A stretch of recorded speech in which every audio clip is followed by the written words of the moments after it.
नमस्कार दोस्तों, आप लोगों का बहुत बहुत स्वागत है आपके अपने यूट्यूब चैनल पर। दोस्तों, आज के इस वीडियो हम लोग जीके जीएस से संबंधित टॉप 20 क्वेश्चंस डिस्कस करेंगे जो आपके आने वाले किसी भी एग्ज़ाम के लिए काफ़ी ज़्यादा इंपॉर्टेंट होंगे।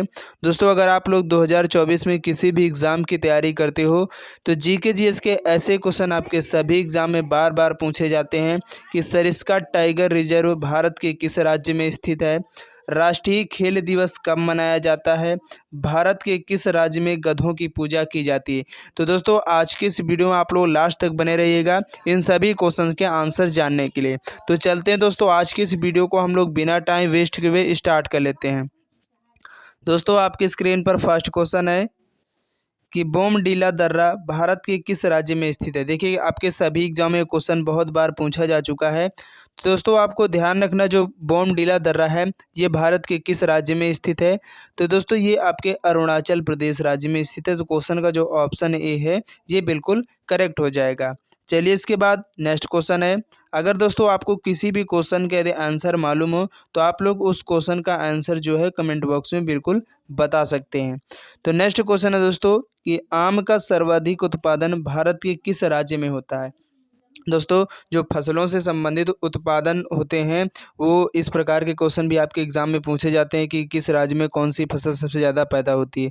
तो आपको दोस्तों याद रखना, यहाँ पर पूछा जा रहा है आपसे कि आम का जो सर्वाधिक उत्पादन है भारत के किस राज्य में होता है। तो दोस्तों, भारत के उत्तर प्रदेश का जो राज्य है यहाँ पर दोस्तों सबसे ज़्यादा आम का उत्पादन होता है। तो क्वेश्चन का ऑप्शन जो है ये बिल्कुल करेक्ट हो जाएगा। चलिए, इसके बाद अगला क्वेश्चन है कि सरिस्का टाइगर रिजर्व कहाँ स्थित है। देखिए, ये भी क्वेश्चन बहुत बार आपके सभी एग्जाम में पूछा गया। अगर आप लोगों ने कोई भी गवर्नमेंट एग्जाम अभी तक दिया होगा तो आपको मालूम होगा कि ऐसे क्वेश्चन जरूर आपकी परीक्षाओं में पूछे जाते हैं। तो दोस्तों, आपको ध्यान रखना, जो सरिस्का टाइगर रिजर्व या सरिस्का जो राष्ट्रीय उद्यान है ये भारत के राजस्थान राज्य में, यानी क्वेश्चन का जो ऑप्शन सी है ये बिल्कुल करेक्ट हो जाएगा। चलिए, इसके बाद नेक्स्ट क्वेश्चन है कि नाथुला दर्रा भारत के किस राज्य में स्थित है। तो दोस्तों, अगर बात करें नाथुला दर्रा की तो दोस्तों ये भारत के सिक्किम राज्य, यानी दोस्तों भारत का जो सिक्किम राज्य है यहाँ पर दोस्तों आपका जो नाथुला दर्रा है ये स्थित है। तो आपको बिल्कुल याद रखना, क्वेश्चन का जो ऑप्शन बी है बिल्कुल करेक्ट हो जाएगा। इसके बाद अगला क्वेश्चन है कि भारत का सबसे बड़ा गरीब राज्य कौन सा है। तो आपको दोस्तों ध्यान रखना, अगर बात करें भारत के सबसे बड़े गरीब राज्य की तो दोस्तों वो है आपका कौन सा राज्य, छत्तीसगढ़ राज्य। क्वेश्चन का ऑप्शन जो सी है यहाँ पर करेक्ट हो जाएगा। चलते हैं, इसके बाद अगला क्वेश्चन है कि राष्ट्रीय खेल दिवस कब मनाया जाता है। दोस्तों, आपके सभी एग्जाम में आप कोई भी एग्जाम उठाकर देख सकते हैं, चाहे बैंक, रेलवे, एसएससी या डिफेंस से रिलेटेड कोई एग्जाम है, उन सभी परीक्षाओं में दोस्तों क्वेश्चन बहुत बार पूछा गया और हमेशा पूछा जाता है। तो इसलिए आपको ध्यान रखना दोस्तों, राष्ट्रीय खेल दिवस है ये प्रत्येक वर्ष 21 तारीख को मनाया जाता है। तो दोस्तों, ये जो मनाया जाता है आपका 29 अगस्त को, ठीक है। किसकी याद में दोस्तों मनाते हैं, तो आपके जो मेजर ध्यानचंद हैं, जो मेजर ध्यानचंद की याद में दोस्तों ये जो राष्ट्रीय खेल दिवस है ये मनाया जाता है। तो ये भी बहुत इंपॉर्टेंट, ये भी पॉइंट आपके एग्जाम में पूछा जा चुका है। चलिए, इसके बाद अगला क्वेश्चन है कि बिना ऑक्सीजन के एवरेस्ट की चोटी पर पहुंचने वाला भारतीय कौन है। यानी आपको यहाँ पर ऐसे भारतीय व्यक्ति की बात की जा रही है जो बिना ऑक्सीजन सिलेंडर के एवरेस्ट की चोटी पर पहुंच गए थे। तो वो दोस्तों कौन है, तो शेरपा अंग दोरजी। क्वेश्चन बहुत इंपॉर्टेंट है आपके एग्जाम के लिए, तो आपको बिल्कुल याद रखना है। चलिए, इसके बाद अगला क्वेश्चन है कि भारत की उत्तरी सीमा पर स्थित पर्वत कौन सा है। यानी दोस्तों, भारत की जो उत्तरी सीमा है वहाँ पर जो स्थित पर्वत है वो कौन सा है। तो दोस्तों, आपका उत्तर में जम्मू कश्मीर पड़ता है, उसी के बगल में दोस्तों ये आपका हिमालय है, ठीक है। उत्तर में कौन सा पर्वत स्थित है, तो हिमालय पर्वत जो है दोस्तों ये भारत की उत्तरी सीमा पर स्थित है। क्वेश्चन को आपको याद रखना, ऑप्शन जो ए है बिल्कुल करेक्ट हो जाएगा। नेक्स्ट क्वेश्चन है कि भारत में प्रथम समाचार पत्र शुरू करने वाला व्यक्ति कौन थे। देखिए, बहुत इंपॉर्टेंट दोस्तों, आपको याद रखना कि भारत में जो पहला समाचार पत्र शुरू करने वाले जो व्यक्ति हैं वो कौन थे। तो दोस्तों, जेम्स ए हिक्की के द्वारा भारत में प्रथम समाचार पत्र जो है ये शुरू किया गया था। तो क्वेश्चन का ऑप्शन जो सी है यहाँ पर बिल्कुल करेक्ट हो जाएगा। इसके बाद अगला क्वेश्चन है कि भारत के किस राज्य में सबसे सस्ता पेट्रोल पाया जाता है। तो ये भी बात दोस्तों आपको याद रखना, आपके सभी क्वेश्चन ये पूछा गया है एग्जाम्स में कि भारत का ऐसा कौन सा राज्य है जहाँ पर सबसे सस्ता पेट्रोल पाया जाता है। तो दोस्तों वो है आपका गोवा राज्य। क्वेश्चन का ऑप्शन जो सी है ये बिल्कुल करेक्ट हो जाएगा, आपको ध्यान रखना है।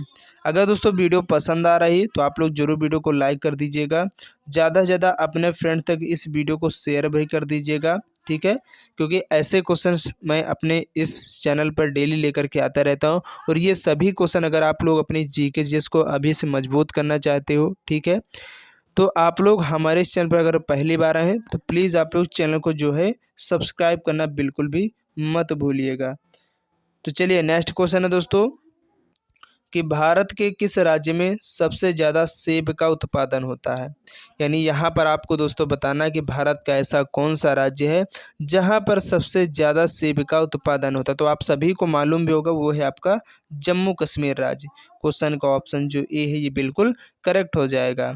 चलिए इसके बाद अगला क्वेश्चन है कि भारत के किस राज्य में गधों की पूजा की जाती है। क्वेश्चन बहुत इंपॉर्टेंट है और आपके हर एक एग्ज़ाम में पूछा गया है।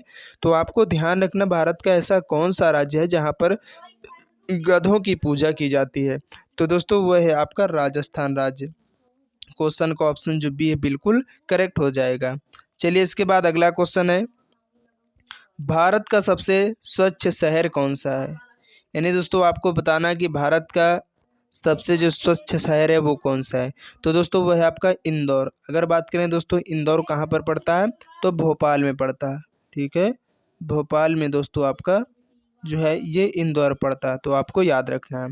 और भोपाल कहाँ पड़ता है दोस्तों आपका एमपी में पड़ता है, तो आपको याद रखना है। चलिए इसके बाद अगला क्वेश्चन है कि माउंट एवरेस्ट पर चढ़ने वाली प्रथम भारतीय महिला कौन थी। देखिए ये भी क्वेश्चन सभी एग्जाम में बहुत बार पूछा गया है, तो आपको ध्यान रखना हमेशा पूछा जाता है कि माउंट एवरेस्ट पर चढ़ने वाली प्रथम भारतीय जो महिला थी वो कौन थी। तो दोस्तों वो थी आपकी बछेंद्री पाल। क्वेश्चन का ऑप्शन जो बी है बिल्कुल करेक्ट हो जाएगा। चलिए इसके बाद अगला क्वेश्चन है भारत के प्रथम वायसराय कौन है। यानी दोस्तों भारत के जो प्रथम वायसराय थे वो कौन थे। इंपॉर्टेंट क्वेश्चन दोस्तों आपके सभी एग्जाम के लिए, क्योंकि ऐसे क्वेश्चन भी आपके एग्जाम में हमेशा पूछे जाते हैं कि भारत के प्रथम वायसराय कौन थे, भारत के प्रथम जनरल कौन थे या गवर्नर जनरल कौन थे। तो आपको याद रखना दोस्तों भारत के जो प्रथम वायसराय थे वो लॉर्ड कैनिंग साहब थे। यहाँ पर क्वेश्चन का ऑप्शन जो ए है ये बिल्कुल राइट हो जाएगा। चलिए इसके बाद हम लोग नेक्स्ट क्वेश्चन की तरफ बढ़ेंगे कि कौन सी नदी दक्षिण भारत की गंगा कही जाती है। देखिए क्वेश्चन बहुत इंपॉर्टेंट है, अक्सर आपके एग्जाम में दोस्तों ये क्वेश्चन जो है पूछा ही जाता है। और यहाँ पर बच्चे क्या करते हैं क्वेश्चन का जो आंसर वो गलत करके, क्योंकि यहाँ कन्फ्यूजन है, दुविधा की स्थिति पैदा हो जाती है कि यहाँ पर कावेरी होगी या गोदावरी होगी।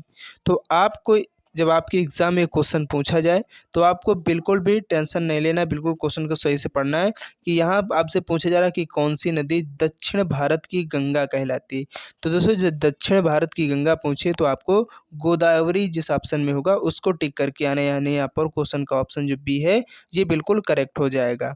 चलिए इसके बाद अगला क्वेश्चन है कि ग्लोब पर कर्क रेखा भारत के कितने राज्यों से होकर गुजरती है। आप सभी को मालूम होगा कि जो ग्लोब है उस पर जो कर्क रेखा गुजरती है भारत के राज्यों से, तो कितने राज्यों से होकर गुजरती है तो 8 राज्यों से।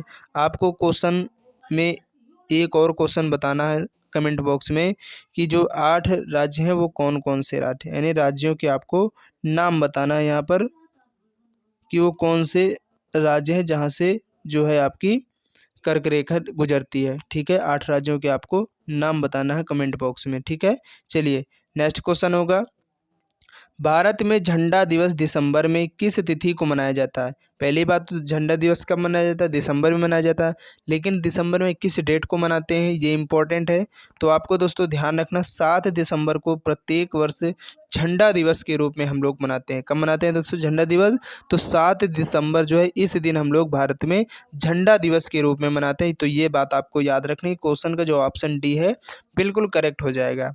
चलिए इसके बाद अगला क्वेश्चन है कि भारत में पहला कृषि विज्ञान केंद्र कहाँ स्थापित हुआ था। देखिए क्वेश्चन ये भी बहुत इंपॉर्टेंट है आपके एग्ज़ाम के लिए कि भारत में जो पहला कृषि विज्ञान केंद्र स्थापित किया गया था तो वो कहाँ पर किया गया था। तो दोस्तों जो पहला कृषि विज्ञान केंद्र है दोस्तों भारत में वो पुदुचेरी में। क्वेश्चन का ऑप्शन जो ए है ये करेक्ट हो जाएगा। चलिए इसके बाद अगला क्वेश्चन और आज की इस वीडियो का लास्ट क्वेश्चन है दोस्तों 20 कि राष्ट्रीय गणित दिवस दिसंबर में किस तारीख को मनाया जाता है। तो आपको दोस्तों ध्यान रखना जो राष्ट्रीय गणित दिवस है ये भी दिसंबर में मनाया जाता है, लेकिन दिसंबर में किस डेट को मनाते हैं तो दोस्तों 22 दिसंबर को मनाया जाता है प्रत्येक वर्ष। क्वेश्चन का ऑप्शन जो डी है यहाँ पर बिल्कुल करेक्ट हो जाएगा। उम्मीद करते हैं दोस्तों आज की वीडियो जो है आप लोगों को काफ़ी ज़्यादा पसंद आई होगी, तो प्लीज़ वीडियो को लाइक कर देना, ज़्यादा से ज़्यादा अपने दोस्तों तक इस वीडियो को शेयर कर देना, क्योंकि ऐसे क्वेश्चन आपके हर एक एग्ज़ाम में पूछे जाते हैं। अगर आप किसी भी गवर्नमेंट एग्ज़ाम चाहे कोई भी छोटा बड़ा एग्ज़ाम हो, सभी एग्ज़ाम में दोस्तों ऐसे क्वेश्चन हमेशा पूछे जाते हैं और ये रिपीट होते हैं। जीके दोस्तों एक ऐसा पार्ट होता है आपके एग्ज़ाम्स का जिसकी ना कोई लिमिट है, आप जितना पढ़ो उतना ही कम है, ठीक है। अगर आप लोग इसी तरह जो हम आपको क्वेश्चंस लेकर के आते हैं डेली, अगर ये आप देखते रहेंगे वीडियो, तो आपका जो जीके है वो एक दिन अच्छा हो जाएगा, यानी परफेक्ट हो जाएगा। आप किसी भी एग्ज़ाम में अगर बैठोगे तो ज़रूर अपने एग्ज़ाम में अच्छा परफॉर्मेंस करके आओगे। अगर आप लोग चैनल में पहली बार हैं तो जीके जीएस पढ़ने के लिए दोस्तों हमारे इस चैनल को आप लोग सब्सक्राइब करना बिल्कुल भी मत भूलिएगा। तो चलते हैं दोस्तों नेक्स्ट वीडियो के लिए, तब तक के लिए जय हिंद जय भारत।